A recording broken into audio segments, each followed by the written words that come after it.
नमस्कार, सवाल आपका देख रहे हैं आप और मैं हूं आपके साथ शमशेर सिंह। रूस यूक्रेन संग्राम के बीच एक मसला जो हिंदुस्तान में सुर्खियां बटोर रहा है वो है यूक्रेन में पढ़ाई करने वाले छात्र और भारतीय नागरिकों के वहां फंसे होने का। ऑपरेशन गंगा के तहत यूक्रेन से भारतीय नागरिकों को वापस लाने की मुहिम लगातार जारी है। एक अनुमान के मुताबिक वहां सभी भारतीय नागरिकों की तादाद 20,000 के आसपास बताई जा रही है। लेकिन इस बीच बड़ी बात यह है कि इनमें से ज्यादातर संख्या उन छात्रों की है जो मेडिकल की पढ़ाई करने के लिए यूक्रेन गए हैं। पर बड़ा सवाल ये कि इतनी बड़ी तादाद में भारतीय छात्रों को यूक्रेन जाने की जरूरत क्यों पड़ी, उन्हें मेडिकल की पढ़ाई भारत से बाहर जाकर क्यों करनी पड़ रही है।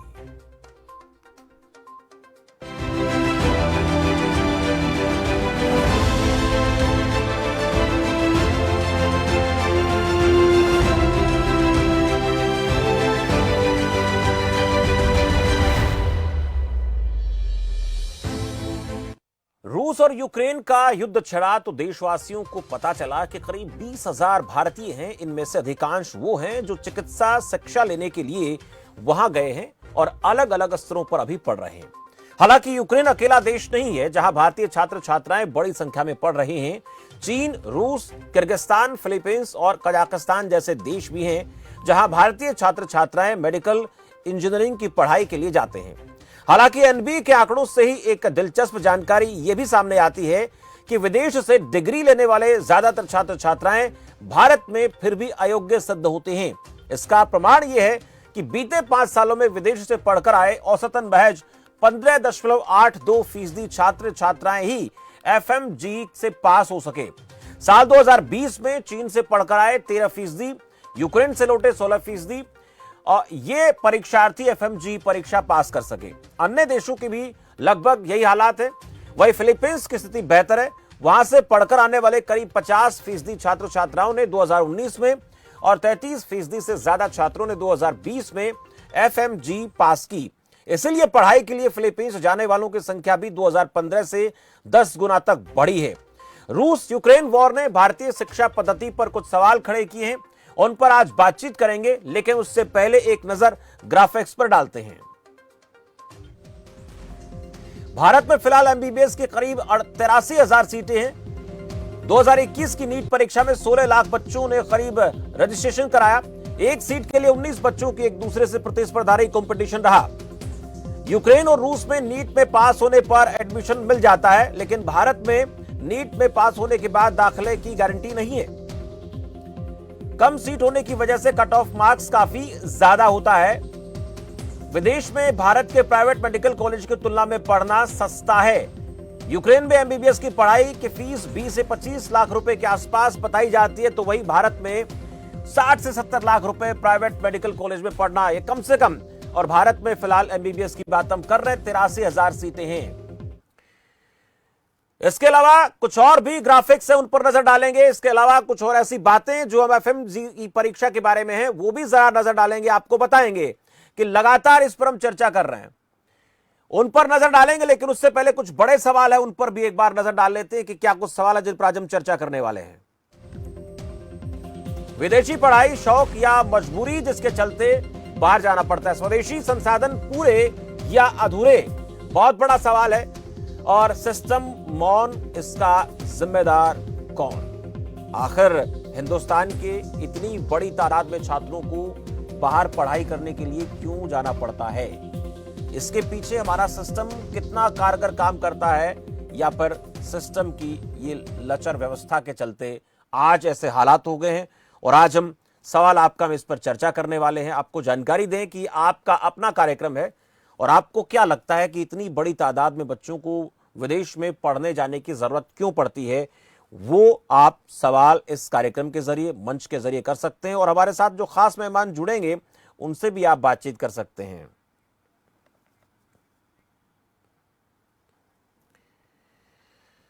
तो आज इसी मसले पर चर्चा, मेरे साथ एक खास मेहमान अभी जुड़ चुके हैं। डॉक्टर सतपाल हैं, physiology professor, PGIMS Rohtak. Doctor साहब, बहुत स्वागत है आपका खबरफास्ट पर। डॉक्टर साहब, पहले यही जानने की कोशिश आपसे हम करेंगे कि जो इस वक्त रूस यूक्रेन के बीच जो तनाव बना हुआ है, युद्ध जहां इस वक्त हो रहा है, और उसमें सबसे बड़ा संकट ये है कि भारतीय छात्रों को, भारतीय नागरिकों को वहां से कैसे निकाला जाए। लेकिन भारतीय छात्रों को वहां पर जाने की जरूरत क्यों पड़ी इतनी बड़ी तादाद में? ये मजबूरी उनकी है या फिर शौकिया तौर पर बच्चों को वहां जाना पड़ रहा है, खासकर मेडिकल की पढ़ाई के लिए?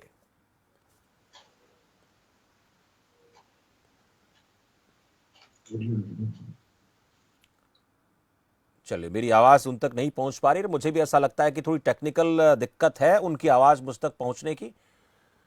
डॉक्टर साहब, आवाज सुन पा रहे हैं आप? जी जी जी जी जी जी। सवाल मेरा सुना डॉक्टर शमशेर साहब आपने जी कि शौकिया तौर पर जी। बच्चे यूक्रेन गए हैं या फिर उनकी बहुत बड़ी मजबूरी जिसके चलते उन्हें यूक्रेन में पढ़ाई करनी पड़ रही है, खासकर मेडिकल की बात हम करना चाहेंगे। शमशेर जी, सबसे पहले आपको नमस्कार। जी नमस्कार और सर। आपके चैनल के दर्शकों को भी मेरा नमस्कार। जी इसके साथ साथ मैं धन्यवाद करूंगा हमारे पीआर ऑफिस को, जिन्होंने मुझे आज आपके साथ बोलने का और बात करने का, अपनी बात रखने का मौका दिया। जी जहां तक इस बात का सवाल है कि मजबूरी है या शौक है, इससे पहले हमें इस तय में जाना पड़ेगा कि वहां जाने के लिए आतुर क्यों हैं हम। सबसे पहले हम देखते हैं कि वहां जाने का हमारा तरीका क्या है।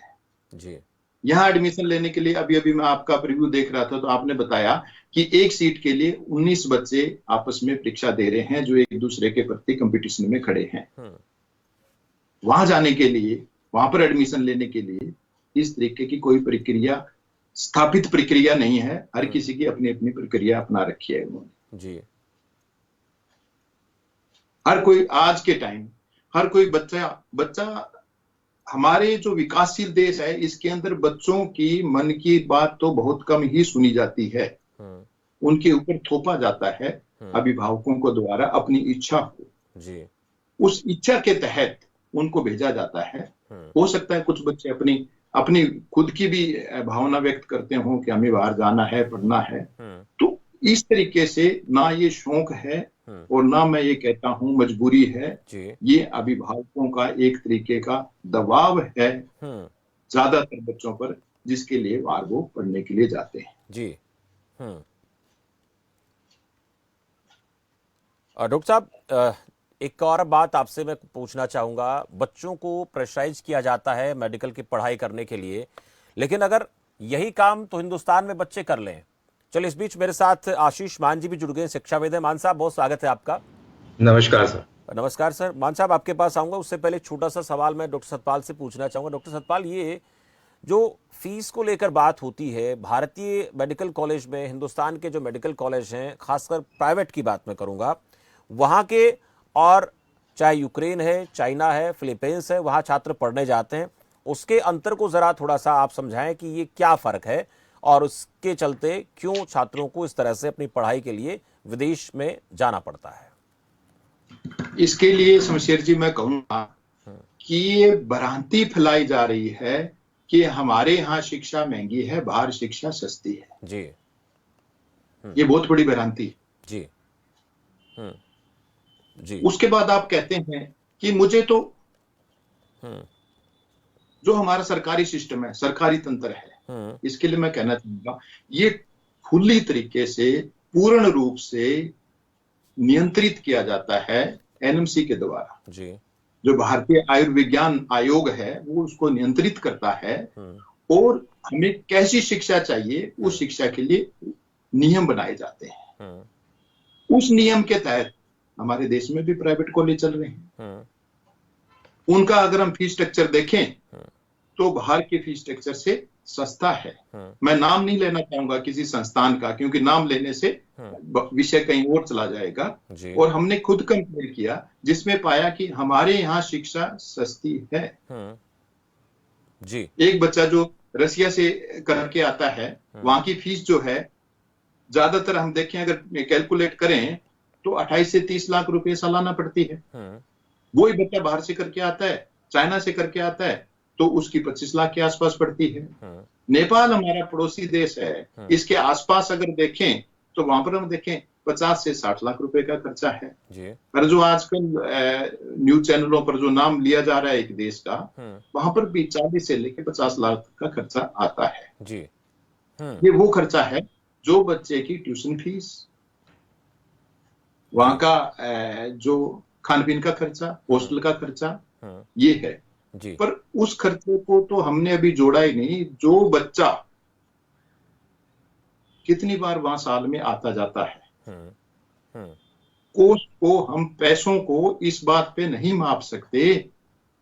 जो बच्चे ने वहां पर परिवार से दूर रह के, देश से दूर रह के जो जो मानसिक रूप से एक हम कहें कि प्रताड़ित हुआ है और इस दुख को झेला है, अगर उसको भी कोस्ट में कन्वर्ट करें तो वहां की सीटें हमारे से 3 गुना महंगी हैं। ठीक है, ठीक है, आपके पास आऊंगा डॉक्टर सतपाल, मैं पूछूंगा उसके बाद भी बच्चों का रुझान वहां पर क्यों बढ़ रहा है, ये बड़ा सवाल है। मान साहब, आपने सुना डॉक्टर सतपाल का ये कहना है कि फीस को लेकर जो चर्चाएं हैं वो दुरुस्त नहीं है, महंगा वहां पर भी पड़ता है बच्चे का पढ़ना, और हिंदुस्तान से कहीं ना कहीं तुलना करें तो कोई ज्यादा फर्क नहीं है, लेकिन उसके बाद भी बच्चों का इस तरह से, छात्रों का इस तरह से पढ़ने के लिए हिंदुस्तान से बाहर जाना, उसके पीछे क्या आपको वजह नजर आती है, क्या कारण दिखता है कि इतनी बड़ी तादाद में आज इसको लेकर हम चर्चा भी कर रहे हैं? और यूक्रेन की बात तो फिलीपींस या जिस भी देश में बच्चे पढ़ने जाते हैं, उसके पीछे मोटे तौर पर क्या कारण आपको दिखता है?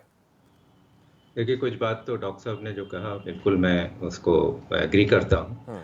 दूसरा जो मेन कारण है, हम लोग को थोड़ा सा हट के देखना पड़ेगा, जिसको हम कहते हैं एरियल व्यू से, ऊपर से जाके देखना पड़ेगा कि हो क्या रहा है देश में। देश में क्या हो रहा है कि किसी भी तरीके का कोई बदलाव, इनोवेशन या तो सरकारी तंत्र में या प्राइवेट, कहीं नहीं हो रहा है। एजुकेशन में हमेशा बदलाव होना चाहिए, एजुकेशन लिंक होनी चाहिए इंडस्ट्री से बराबर। तो हम लोगों का क्या है, हम लोगों का एजुकेशन का जो करिकुलम्स हैं, थोड़े पल के लिए रोकूंगा आपको, 2 दर्शक जुड़ गए, जरा उनसे पूछ लेते हैं क्या कहना चाहते हैं, फिर आप ही के पास आ रहा हूं, शायद उनका भी कोई सवाल इसी तरीके का होगा। रणबीर मेरे साथ रोहतक से, नियमित दर्शक हमारे। रणबीर जी, स्वागत है आपका। शमशेर जी नमस्कार। सर नमस्कार। शमशेर जी, क्या हमारे देश में मेडिकल स्टूडेंट के लिए सीटें बहुत कम हैं, और जबकि हर जगह पर, हर हॉस्पिटल के अंदर डॉक्टरों की बहुत भारी कमी है, और अभी तो इतनी महंगी कर दी है मेडिकल पढ़ाई कि आम आदमी के लिए तो मेडिकल डॉक्टर बनना बहुत ही मुश्किल है। दूसरा, हमारे जो आरक्षण है, इसने भी इसको डॉक्टर लाइन में और एजुकेशन लाइन में बिल्कुल भी नहीं होना चाहिए। जितने भी केस मिलते, पट्टी छोड़ दी, कैंची छोड़ दी, जो 40% 45% वाला एडमिशन मिल जाता है और 92% 95% वाले को, 98 वाले को भी नंबर नहीं आता, तो कैंची छोड़ने वाले को एडमिशन मिलेगा भारत में? तो ये सबसे बड़ी समस्या है। दूसरा, हमारे नेता हैं वो सिर्फ अपने ऊपर ध्यान देते हैं, ना कि जनता के ऊपर। आज इतने पढ़े लिखे बेरोजगार हैं कि पूछो ही मत, वो क्या करेंगे? वो सिर्फ लूट खसोट में घुसे हुए।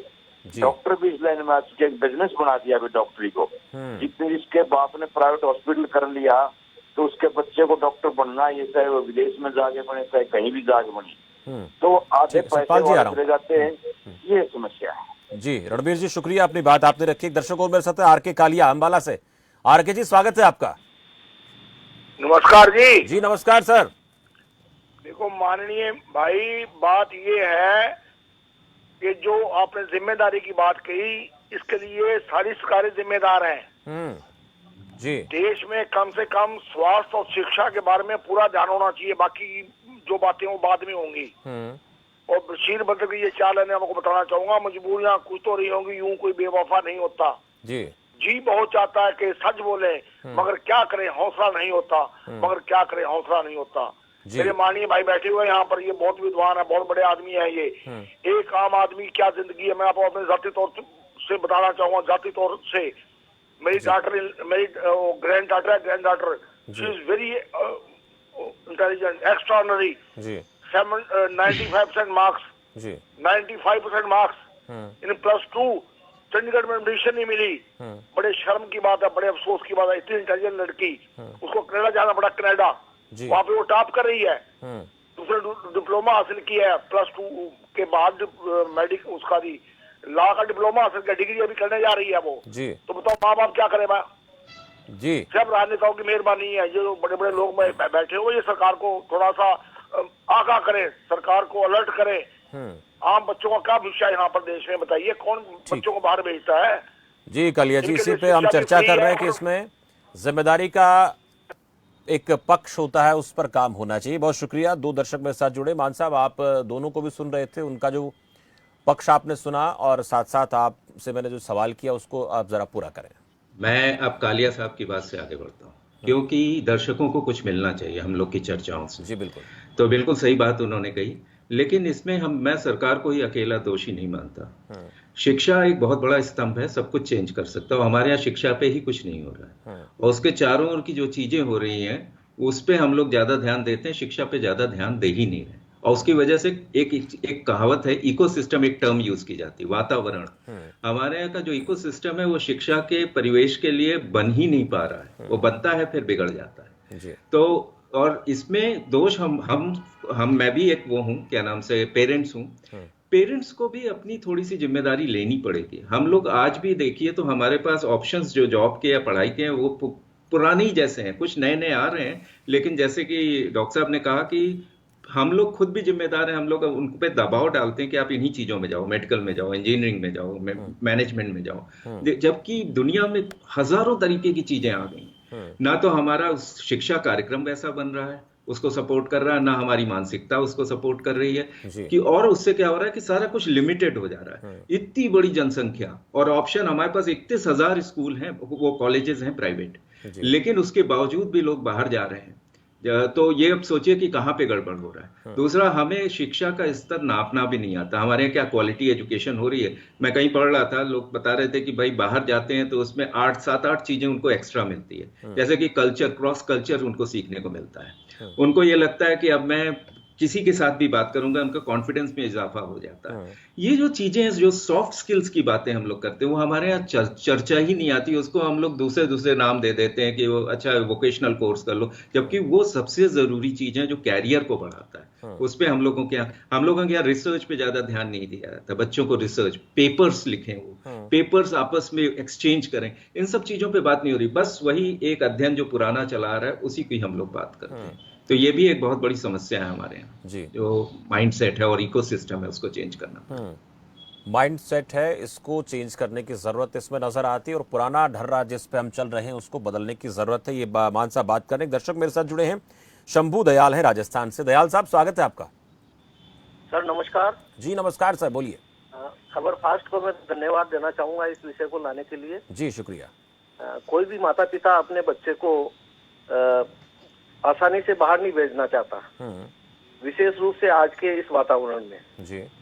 लेकिन कुछ मजबूरियां हैं, मजबूरियों के चलते ही अपने बच्चे को व्यक्ति बाहर भेजता है और मोटी पूंजी जो है खर्च करता है। इससे ज्यादा सस्ता अपने हिंदुस्तान में ट्रेनिंग लेना हो सकता है, लेकिन ये आरक्षण व्यवस्था जो है इसको मैं दोष देना चाहूंगा कि इससे जो योग्यताएं हैं उनका नाश हो रहा है।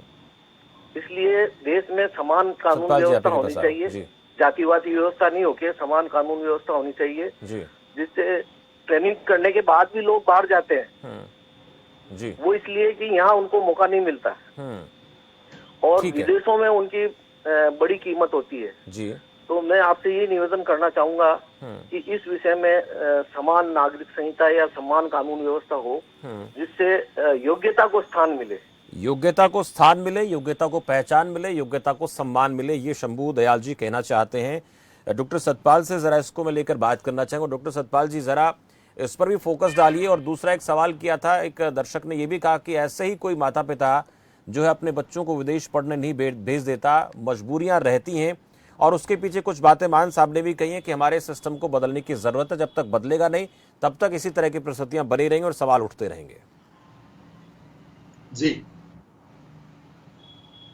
अभी आपके चैनल के माध्यम से दर्शकों ने बात रखी जिसमें ये बताया कि आरक्षण की वजह से एडमिशन नहीं हो पा रहा है। तो सबसे पहले तो मैं, क्योंकि आज का विषय आरक्षण के लाभ और आरक्षण से होने वाली विभिन्न तरह की जो बातें हैं उनके ऊपर नहीं है, तो मैं इस विषय पे नहीं जाना चाहूंगा।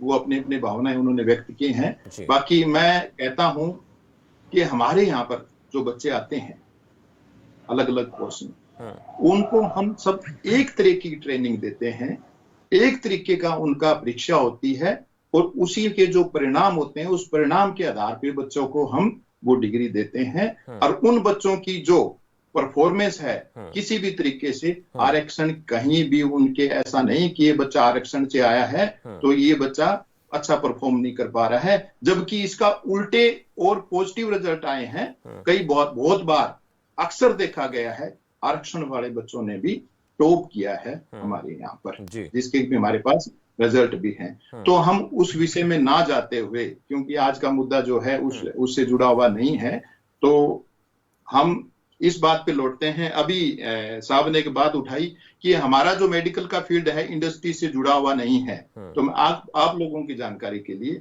सरकार द्वारा लिए गए निर्णय की मैं सराहना करता हूं और कहता हूं मेडिकल साइंस जो है इंडस्ट्री से जुड़ गया है।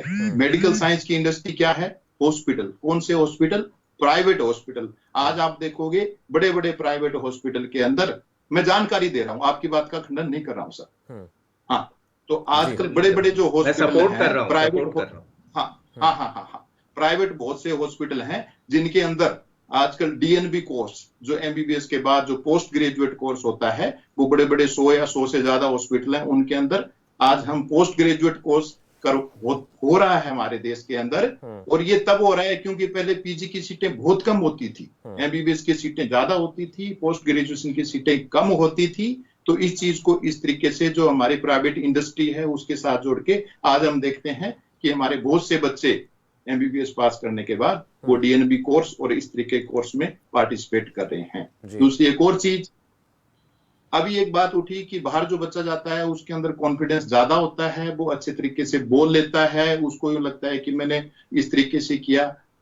इसके साथ मैं आप लोगों को जानकारी देना चाहता हूं, हमारे देश के अंदर जो नया एमबीबीएस का जो कॉम्पिटिटिव बेस जो हमारा कोर्स आया है, अभी सन 2000 से लागू हुआ, उसमें ये चीज स्पेशल रखी गई है, कम्युनिकेशन स्किल सिलेबस के अंदर है और उसको हम फॉलो कर रहे हैं और हम देख रहे हैं हमारे बच्चे भी इसी तरीके से बहुत अच्छे तरीके से बातों को है ना रख पा रहे हैं। कम्युनिकेशन स्किल से मैं आपको ले चलूंगा मेरे अपने एमबीबीएस के पीरियड के टाइम। बोलना चाहूंगा यहाँ पे एक छोटा सा कमेंट मैं चाहूंगा, आशीष मान जी कुछ कहना चाहते हैं, फिर मुझे तो कार्यक्रम के समय को भी ध्यान में रखना है। बस साहब छोटा सा कर लूं। डॉक्टर साहब मैं 2-3 चीजें यहाँ करेक्ट कर लूं बहुत क्विकली। पहली चीज, जो चीजें यहाँ होती हैं हमारे देश में अनफॉर्चुनेटली, वो कार्यक्रम तो बनते हैं, उनके प्रोसेसेस नहीं बनते, ये आप भी मानेंगे। प्रोसेस क्या करते हैं, वो इंप्लीमेंट करते हैं। जब तक प्रोसेस नहीं बनेंगे वो कहानियां बन जाती हैं। तो हम लोग ये मान तो लेते हैं कि ये हो रहा है, लेकिन वो कब हो रहा है, कौन उसकी ओनरशिप ले रहा है, ये सब चीजें नहीं होती। और इसी की वजह से हर चीज जो 10 साल में होनी चाहिए वो 40 साल में होती है, जो 5 साल में होनी चाहिए वो 20 साल में होती है। ये बहुत बड़ा डिस्कनेक्ट है सर, ये बहुत बड़ा, आप भी मानेंगे इस बात। चलिए, मैं दोनों खास मेहमानों का इस कार्यक्रम में जुड़ने के लिए शुक्रिया अदा करना चाहूंगा और कार्यक्रम की समय सीमा के लिहाज से मुझे आपका आभार व्यक्त करना पड़ेगा, धन्यवाद आपका कहना पड़ेगा। बहुत आभार आपका मान साहब। सतपाल जी आपका भी वैसा जुड़ने के लिए। आज चर्चा इसी मसले को लेकर हम कर रहे थे कि जो छात्र मेडिकल या किसी अन्य तरह की पढ़ाई करने के लिए विदेश में जाते हैं तो उसमें जाने के पीछे कारण क्या है। तो इसको लेकर डॉक्टर सतपाल का कहना था कि जो फीस स्ट्रक्चर की बात हो रही है वो तो कोई कारण नहीं है, अभिभावकों का एक दबाव होता है, बच्चों को मेडिकल की पढ़ाई करानी है इसलिए वो वहां पर जाकर पढ़ाई करते हैं। खर्च की जहां तक बात आती है तो उतना ही खर्च वहां पर भी होता है, हिंदुस्तान में भी लगभग उतना ही हो जाता है, इसलिए इसके ऊपर ज्यादा ध्यान देने की या फिर ज्यादा इसके ऊपर कोई बहस का विषय नहीं बनता। लेकिन आशीष मान जी ने एक बात जरूर कही कि हमारा जो सिस्टम है उस सिस्टम को हमें थोड़ा सा चेंज करने की जरूरत है, जिम्मेदारी तय करने की जरूरत है। और जितना बेहतर तरीके से हमारा स्ट्रक्चर शिक्षा का है, चाहे वो मेडिकल की पढ़ाई है, इंजीनियरिंग की पढ़ाई है, उसको अगर हम बहुत शार्प तरीके से बच्चों को नहीं पढ़ाएंगे तो फिर हम एक अच्छी आउटपुट की जो रिक्वायरमेंट रहती है वहां तक पहुंच पाना हमारे लिए आसान नहीं होगा। इस पर ध्यान देने की जरूरत है। फिलहाल मेरे साथ इतना ही। आप देखते रहिए खबर फास्ट। नमस्कार।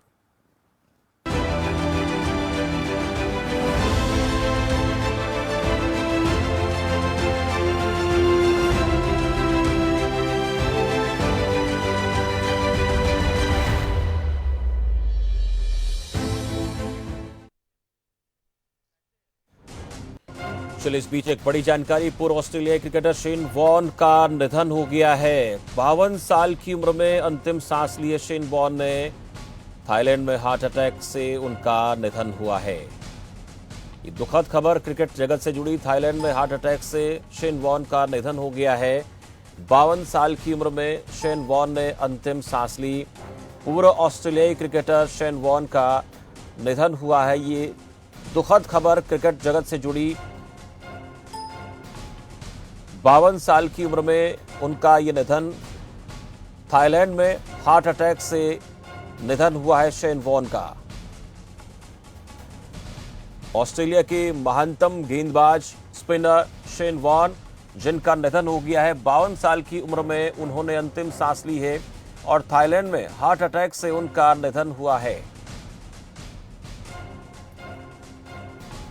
ऑस्ट्रेलिया के महानतम खिलाड़ियों में शुमार शेन वॉन, जिनका निधन हो गया है। क्रिकेट जगत से जुड़ी ये दुखद खबर आ रही है। ऑस्ट्रेलियाई क्रिकेट जगत से जुड़ी और उसके साथ साथ क्रिकेट के चाहने वालों के लिए भी ये बहुत ही दुखद खबर। शेन वॉन का निधन हो गया है। 52 साल की उम्र में उन्होंने अंतिम सांस ली है। हार्ट अटैक की वजह से उनका थाईलैंड में निधन हुआ है। Leg spinner Shane Warne, cricket जगत से जुड़ी ये बहुत ही दुखद खबर आ रही है। 52 साल की उम्र में उन्होंने अंतिम सांस ली है। हार्ट अटैक की वजह से थाईलैंड में उनका निधन हुआ है। आप देख रहे हैं खबर फास्ट, तेज खबर, पैनी नजर। मुझे जॉब छोड़ा फिर भी सो कूल। ब्रो, नए चैलेंजेस नए मौके लाते हैं। अच्छा, सीरियसली राहुल, मेरा पूरा घर now it's an online retail store. देख, वाओ, लेकिन पैसे? कुछ साल पहले दिवाली बोनस को इन्वेस्ट किया था। और अब तो है LIC का यूलिप प्लान निवेश प्लस। एक बार इन्वेस्ट करो, इंश्योरेंस से सुरक्षा का लाभ और मार्केट की बढ़त का फायदा दोनों पाओ। One sec Rahul,